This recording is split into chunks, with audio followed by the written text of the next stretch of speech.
कंसचाणूरमर्दन देवकी परमानंदम कृष्णौ वंदे जगद्गुरुं श्रीकृष्णौ वंदे जगद्गुरुं नीलामुश्यामलं कोमलांगं सीता समारोपितमा वामभागं पाणो महासायक चारुचापं नमामि रामं रघुवंशनाथं जो सुमेरत सुधी होय गणनायक करिवर वदन करहु अनुग्रह सोय बुद्धी राशी शुभुन सदन मूक होईच्या वाचाल पंगु चढई गिरिवर्धन जासु कृपा सो दयाल रहो सकल कलिमल नील सरोवर विशांत तरुण अरुण वरिज नयन करौ सोम मुरधाम सदा क्षीर सागर सयन कुंद इंदु समदेह उमारमन करुणायन जाहि दीन परनेह करो कृपा मर्दन मयन बंधौ गुरुपद कंज कृपा सिंधु नर रूपरी महामोहतम कुंज जासु वचन रविकर निकर बंधौ अवध भुआल सत्य प्रेम जय राम पद बिछुरत दीन दयाल प्रियतनु हरौ परिहरौ प्रवनौ कपवन कुमार खल बन पावक ज्ञान दन जासु हृदय अगार बसई राम सर चापधर राम कथा के रसिक तुम भक्ति राशि मति धीर आय सवासन लीजिए तेज पुंज कपिवीर लखन सिय रामचंद्र पद जय शरणम मंगल पवन मंगलहारी द्रवौ दशरथ जी बिहारी वामदेव वरुदेव ऋषि वाल्मीकि जाबाली आए मुनि बर निकर तब कौशिकादि तपसाली सियावर रामचंद्र की जय पवन सुत हनुमान की जय दंड प्रणाम सब ही रूप किन्ने पूजी प्रेम बरासन दीने चारि लक्ष बर धेनु मगाई काम सुरभि समशील सुहाई तब विधि सकल अलंकृत दीन किन्नी मुदित महिप महि देवन दीनी करत विनय बहु विधि नर नाहु लहेउ आज जग जीवन लाहु पाई आशीष महिषुल आनंदा लिए बोली पुनि जाचक वृंदा कनक बसन मुनि है गय संदन दिए बुझी रुचि रवि कुल नंदन चले पढ़त गावत गुण गाथा जय जय जय दिन कर कुल नाथा एहि विधि राम बियाह उछाऊ सकई न बरनि सहस मुख जाऊ बार बार कौशिक सर चरण शिशुनाई कहराऊ यह सब सुख मुनि राज तब रूपा कटक्ष पसाऊ सियावर रामचंद्र की जय पवन सुत हनुमान की जय जनक सनेहु शील कर तूती नृप सब भाति सरा विभूति दिन उठी बिदा अवधपति मागा राखई जनकु सहित अनुरागा नित नूतन आदरु अधिकाई दिन प्रति साहस भांति पहुनाई नित नव नगर आनंद उछाहू दशरथ गवनु सुहाई न काहू बहुत दिवस बीते ही भांति जनु सनेह रजु बंधे बराती कौशिक सतानंद तब जाई कहा विदेह नृप ही समझाई अब दशरथ कहा आय सुदेहु जद पिछाड़ी न कर सकहु सनेहु भले नाथ कहीं सचिव बुलाए कही जय जीव शीस तिन नाये अवधनाथु चाहत चलना भीतर करो जनाऊ भय प्रेम बस सचिव मुनि विप्र सभा सदराऊ सियावर रामचंद्र की जय पवन सुत हनुमान की जय पुरवासी दासी सुनी चलही बराता, पूजत बिकल परस पर बाटा, सत्य गवनु सुनी सब बिल खाने, मनहु सांझ सरसी जस कुचाने, जहाँ तहाँ आवत बसे बाराती, तहाँ तहाँ सिद्ध चला बहु भांति, विविध भांति मेवा पकवाना, भोजन साजु न जाई बखाना, भरी भरी बसई अपार कहारा, पठई जनक अनेक सुरसारा, तुरग लाख रथ सहस पचीसा, सकल सवरे नख अरुसीसा, मत्त सहस दस सिंदूर साजे, जिनई देखी दिसी कुंजर लाजे, कनक बसन मणि भरी भरी जाना, महिषी धेनु बस्ती विधि नाना, दाई जमित न सकई, कही दिन विदेही बहोरी, जो अवलोकत लोकपति, लोक संपदा तोरी, सियावर रामचंद्र की जय, पवन सुत हनुमान की जय। सब समाज ऐ भांति बनाई, जनक अवधपुर दिन न पठाई, चलहि बरात सुनत सब रानी, बिकल मीन गन जनु लघु पानी, पुनि पुनि सिय गोद करिलेहि, देहि आशीष सिखावन देहि,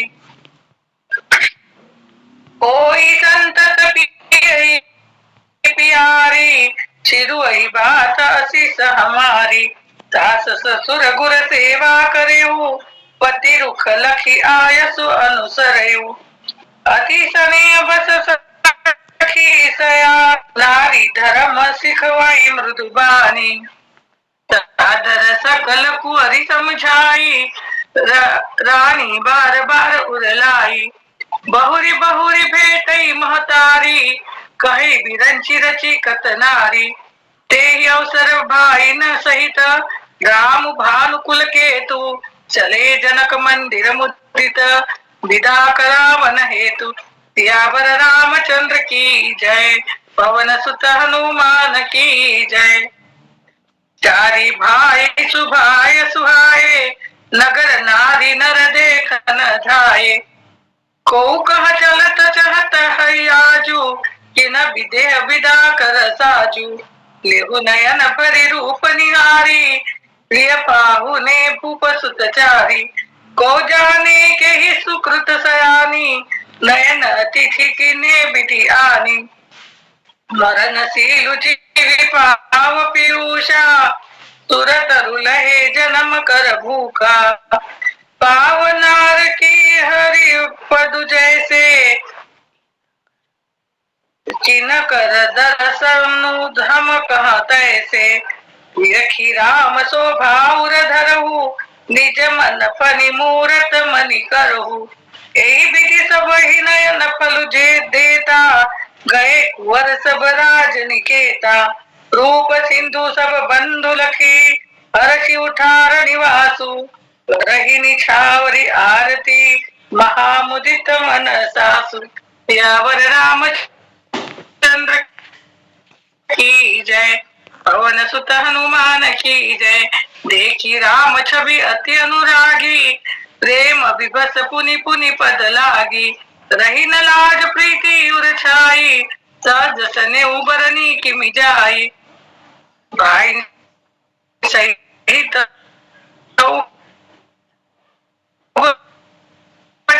तुझे वाए, बोले रसु अवसर जानी, सकुच जाऊ अवधपुर चहत सिधाए, विदा हो न यह पठाए, मातु मुदित मन आयस देहि, बालक जानी करब नित दिनेहु, सुनत बचन बिलखे उर्व निवासु, बोली न सकई प्रेम बस सासु, हृदय लगाई कुंवरी सब दीनी लीनी, पति न सौंपी विनती अति कीनी, करी विनय सिय राम ही समर्पी, जोरी कर पुनि पुनि कहे, बलि जाऊ तात सृजान तुमको विदित गति सब की आहे परिवार पुरजन मोहि राजई प्राण प्रिय सिय जानिबी तुलसी ससीलू सलखी निज किंकरी करी मानिबी तुम्हापुरी पूरन काम जान शिरोमणि भाव प्रिय जन गुण गाहक राम दोष दलन करुणायतन यावर रामचंद्र की जय पवन सुत हनुमान की जय बस कही रही चरण गहिरानी प्रेम पंकजनु गिरा समानी सुनि स्नेह सानी बर बानी बहुविधि राम सातु सनमानी समागत कर जोरी किन प्रणाम बहोरी बहोरी पाई आसी सब सहित चले रघुराई मंजु मधुर मूरति उरानी वैसने अच्छी तिथि लसबरानी पुनि धीरज धरि कुहरि हकारी बार बार बेटई महतारी पहुँचा वही फिर मिलही बहोरी बड़ी परस्पर प्रीति न छोरी पुनि पुनि मिलत सिखन बिलगाई बाल बच्च जिमि देनु लवाई प्रेम विवश नर नारी सब सखिय सहित धर निवासु मानहु किन विदेह पुर करुणा विरह निवासु सियावर रामचंद्र की जय पवन सुत हनुमान की जय सुख सरी का जानकी जाए कनक पिंजरनी राखी पढ़ाए व्याकुल कई कहावे देई सुनि धीरज परिहरई न केही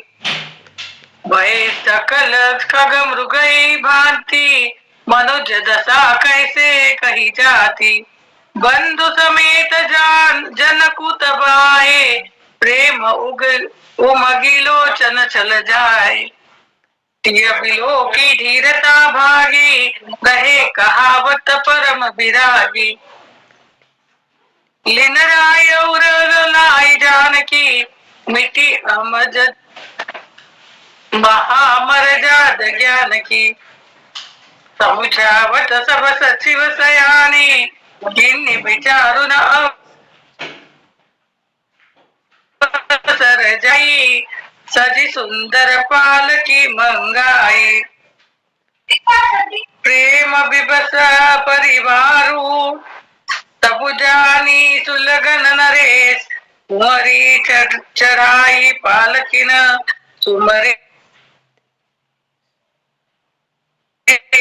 सिद्धि समान की जय बहुविधि भूप सुता समझाई नारी धर्म मुकुल रीति सिखाई दासी दास दिए बहु तेरे सुचि सेवक जे प्रिय सिंह केरे तियलत व्याकुल पुरवासी होई सगुन शुभ मंगल राशि भुसुर सचिव समेत समाजा संग चले पहुंचा वन राजा समय बिलो की बाजने बाजे रथ गज बाजी बरातिन साजे दशरथ विप्र बोली सब लीने दान मानपुर परिपूर्ण कीने चरण सरोज दूरी दूरी सीसा मुदित महीपति पाई असीसा सुमिरी गजानन उत्कीर्ण पयाना मंगल मूल सगुन भय नाना सूर प्रसून बरसही बरसी करही अपचरागान चले अवधपति अवधपुर मुदित बजाई निशान सियावर रामचंद्र की जय पवन सुत हनुमान की जय नृप करि विनय महाजन पेरे सादर सकल मागने तेरे भूषण बसन बाजी गज दिने प्रेम शोषि ठाड़े सब किन्ने बार बार बिरदावली भाषी तेरे सकल रामई उर राखी बहुरी बहुरी कौशलपति काई जनक प्रेम बस फिरे न चही, पुनि का भूपति बचन सुहाए, फिरई महिष दूरी बड़ी आए, राव बहोरी उतरी भय ठाड़े, प्रेम प्रभा बिलोचन बारे, तब विदे बोले कर जोरी, बचन सने सुझा जनि मोरी, जन गोरी करो कवन विधि विनय बनाई, महाराज मोहिदिनी बढ़ाई, कौशलपति समधि सजन, तन माने सब भांति, मिलनी परस पर विनयति, प्रीति हृदय समाति, सिया रामचंद्र की जय, पवन सुत हनुमान की जय। मुनि मंडली ये हो गए यहाँ से ना, अच्छा यहाँ तक हो गया है। जी दीदी बहुत सुंदर आपने पढ़ा। 340 तक जी हाँ 340 तक पढ़ना था दीदी, और बहुत सुंदर आपने पढ़ा। तो इस प्रसंग के ऊपर आप कुछ कहना चाहेंगे दीदी? जी हाँ दीदी, आज का प्रसंग बहुत ही सुंदर है, और आज का विश्वामित्र जी के चरणों में दंडवत कर रहे हैं, बार बार प्रणाम करते हैं। गुरुदेव अपने मतलब कृपा न की होती तो दशरथ जी को जीवन में ऐसी सुख की घड़ी नहीं आई होती, ऐसा वो बार बार प्रणाम करते हुए बोल रहे दशरथ जी। विवाह पूर्ण दशरथ जी महाराज नित्य प्रातःकाल उठते हैं और विदाई की आज्ञा मांगते हैं दशरथ जी को, लेकिन जनक जी इतने प्यार से उनको रोकते हैं। इन दोनों समझियों का जो आपसी प्रेम है वो देखकर किसी को, बारातियों को भी जाने की इच्छा नहीं है। सभी बहुत आनंद पूर्वक रह रहे हैं, बहुत से दिन हो गए हैं, पर एक दिन फिर जनक जी रोक, एक दिन फिर दशरथ जी कहते हैं कि विदेराज जनक जी महाराज आज्ञा हो तब बारात लेकर जाए। उस दिन जनक जी और रोक लेते। प्रेमवश जनक जी ये स्वागत के नई स्वागत बदल रहे, नए स्वागत के तरीके बदल रहे। बहुत दिन बीत जाते हैं। फिर एक दिन विश्वामित्र जी, गुरुदेव भगवान वशिष्ठ जी, शतानंद जी, सभी महापुरुषों ने जनक जी से कहा कि महाराज बहुत भया, अब आप दशरथ जी को बारात के साथ विदा करिए। जनक जी महाराज ने मंत्रियों को बुलाया और आदेश दिया कि रनिवास में सूचना भिजवाइए कि अब बेटियों को विदा के लिए तैयार करना है। तो ये बात पूरी जनकपुरी में आग की तरह फैल जाती है। सभी दुखी होते हैं, तभी एक दूसरे से पूछते हैं क्या सच में किशोरी जी और राम जी यहाँ से जाएंगे? उन सीता जी के जो वहां पर लिखा था वो कि वो पशु पक्षी जिनको उन्होंने पढ़ाया था वो भी बहुत रोते हैं, उनको बहुत दुख हो, सीता जी हमारी चली जाएगी जिन्होंने हमको इतना अच्छे से पालन पोषण कराया, पढ़ाया। तो राम जी सब एक दूसरे से पूछते हैं क्या राम जी और सीता जी यहाँ से चले जाएंगे? सबका चेहरा तो कुमला जाता है। फिर जनक जी महाराज ने मिथिला से लेकर अयोध्या तक जलपान, उनका स्नान विश्राम पूरा उनकी व्यवस्था कर देते हैं, और माता दुल्हन के रूप में माताएं तैयार करते हैं। उसके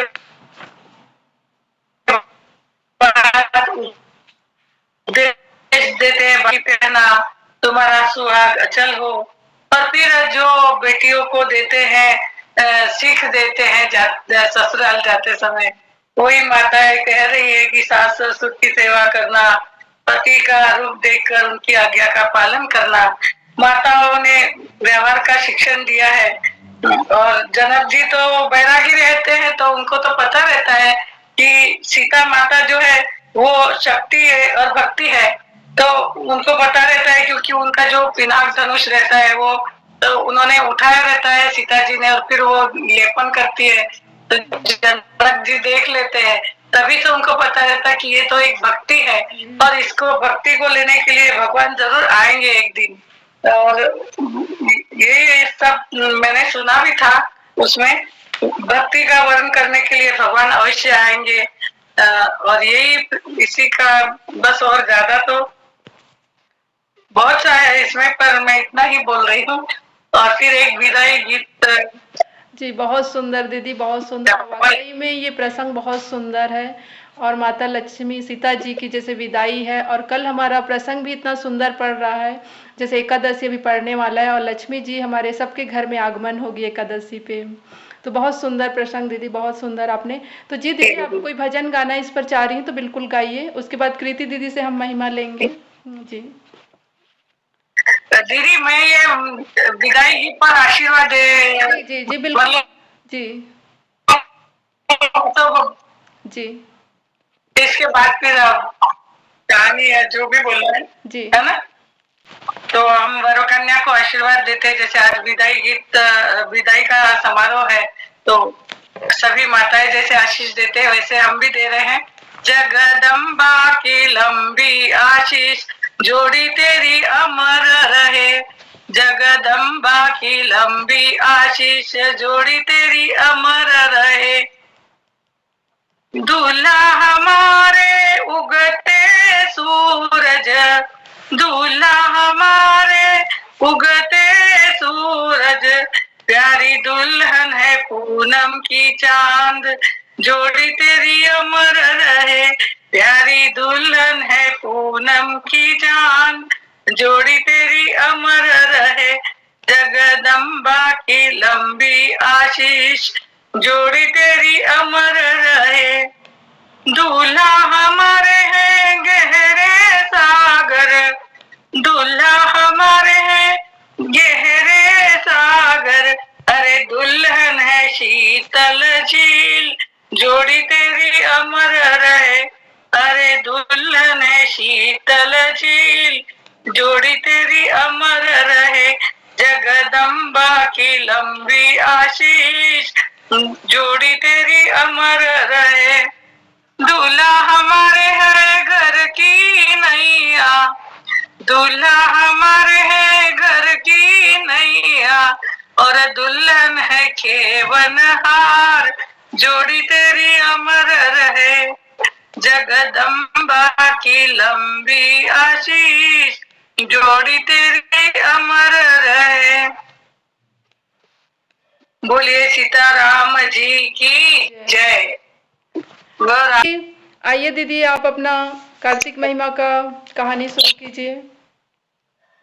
जी जरूर जरूर, जय श्री कृष्ण। 2 दिन जी, से तो बन नहीं पाया। जी क्षमा चाहूंगी, उस दिन आज आपका जरूर नाम सुना नहीं ले देते हैं। पाई मैं और आप वेट कर रही थी, इसके लिए क्षमा चाहूंगी।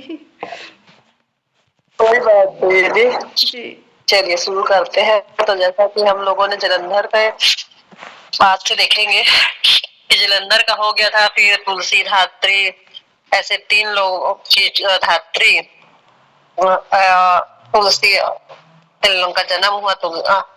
उसके बाद में फिर नारद जी से पूछते हैं ना पृथु कि कार्तिक मास में व्रत उद्यापन तुलसी जड़ भगवान विष्णु की पूजा होती है, उसके बारे में बताइए। तब कहते हैं नारद जी कि तुलसी भगवान को अधिक प्रीति होती है, इसलिए जिस घर में तुलसी वन होता है वो घर तीर्थ के स्वरूप होता है, वहां यमराज के दूत भी नहीं आते। तुलसी का पौधा समस्त पापों को नष्ट करने वाला है, अभिष्ट कामनाओं को पूर्ण करता है, और जो श्रेष्ठ मुनि होते हैं वो तुलसी का पौधा लगाते हैं, वो यमराज को नहीं देखते हैं। उसी प्रकार नर्मदा का दर्शन, गंगा का स्नान और तुलसी वन का, ये तीनों एक समान कहे गए हैं। जो तुलसी की मंजरी से संयुक्त होकर प्राण त्यागता है वो सैकड़ों पापों से युक्ति क्यों ना हो, यमराज उसकी ओर नहीं देख सकते हैं। यहाँ तक कि ये भी बात है कि जो तुलसी को छू लेता है उसको कामिक, मानसिक आदि सभी पाप नष्ट हो जाते हैं। और यहाँ तक कि जो मनुष्य तुलसी से भगवान का पूजन करते हैं वो पुनः गर्भ में भी नहीं आते हैं, जन्म मरण के चक्कर से भी छूट जाते हैं। तो तुलसी के दल में इतनी शक्ति है कि पुष्कर, तीर्थ, गंगा आदि नदियों और विष्णु प्रभु सभी देवता निवास करते हैं। जहाँ तुलसी के पौधे की छाया होती है वहां पितरों की तृप्ति के लिए श्राद्ध भी करना चाहिए। तो ऐसी अनेक ही बात है जो इससे तुलसी हमारे सभी पापों को नष्ट कर देती है और सभी पापों से मुक्त होकर हम लोग ब्रह्मलोक को पहुंचते हैं। इसी प्रकार आंवले का महान वृक्ष, जिसे कुछ लोगों ने कल भी मनाया, आज भी मना रहे हैं, आंवले का महान वृक्ष भी सभी पापों को नाश करने वाला है। आंवले का वृक्ष भी भगवान विष्णु को अति प्रिय है। इसका स्मरण करने से ही मनुष्य गोदान का फल प्राप्त करता है। और जो आंवले के वन में भगवान विष्णु की पूजा करता है, आंवले की छाया में भोजन करता है, उसके पाप भी नष्ट हो जाते हैं। आंवले की छाया में मनुष्य जो पुण्य करता है वो कोटि गुना बढ़ जाता है। ब्राह्मण दंपति को भोजन भी कराना चाहिए, जिससे अन्न दोष से मुक्ति मिलती है। लक्ष्मी की प्राप्ति रखने वाले मनुष्य को सदैव आंवले से स्नान करना चाहिए। इस बात का हमेशा ध्यान रखना चाहिए। जैसे नवमी, अमावस्या, सप्तमी, संक्रांति, रविवार, ग्रहण तथा सूर्य ग्रहण के दिन आंवले से स्नान नहीं करना चाहिए। इस बात का भी ध्यान रखना चाहिए। और जो मनुष्य आंवले की छाया में बैठकर पिंडदान करता है, उसके पिता भगवान विष्णु को प्राप्त करते हैं। तो जो मनुष्य कार्तिक में आंवले की जड़ में विष्णु जी का पूजन करते हैं, उसने विष्णु क्षेत्रों के पूजन का फल मिलता है। आंवले और तुलसी की महत्ता का वर्णन करने में श्री ब्रह्मा जी भी समर्थ नहीं है।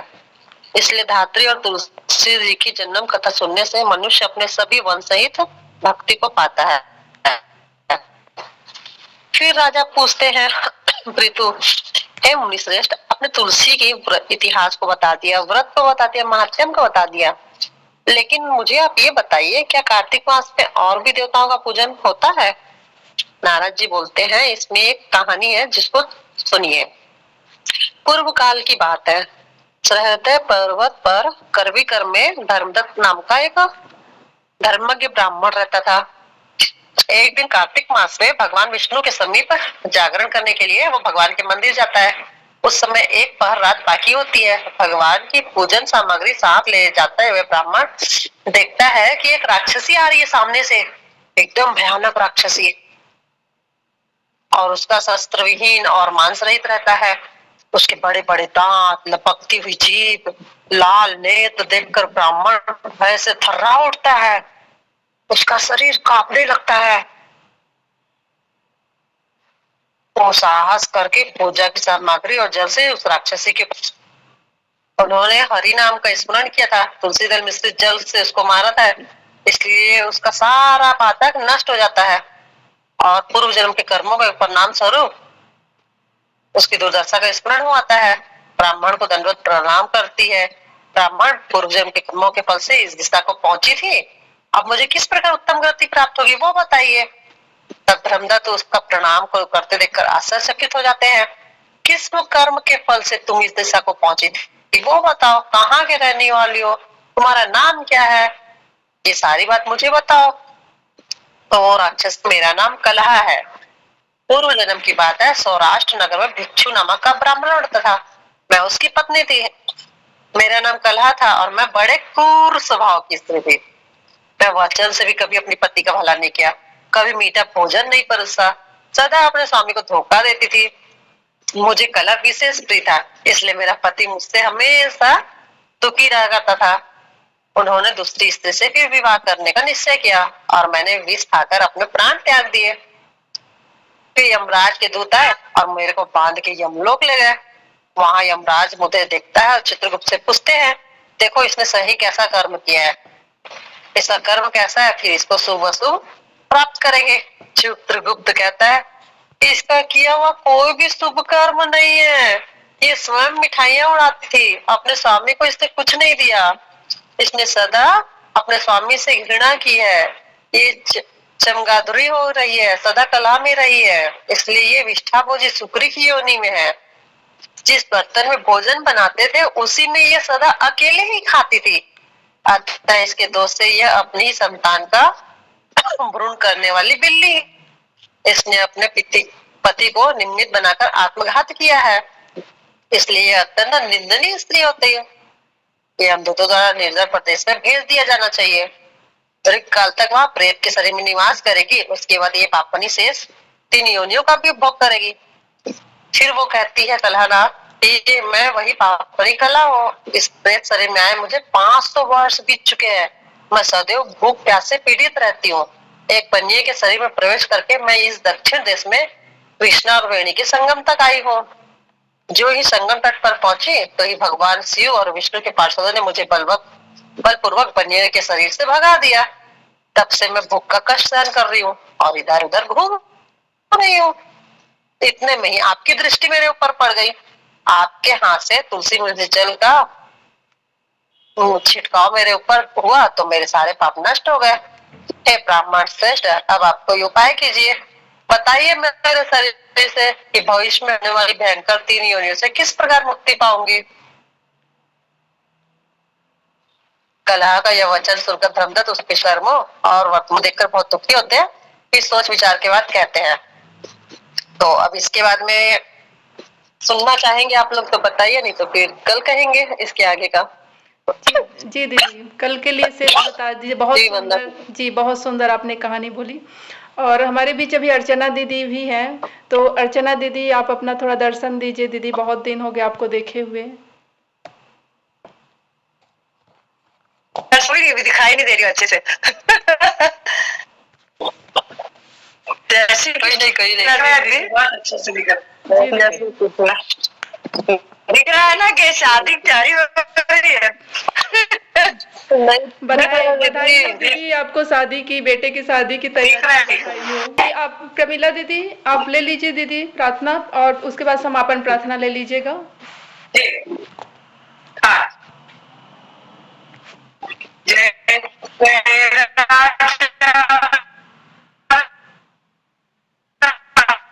राम की जय, लक्ष्मण बलवान भगभुसुंड की जय, गुरु महेश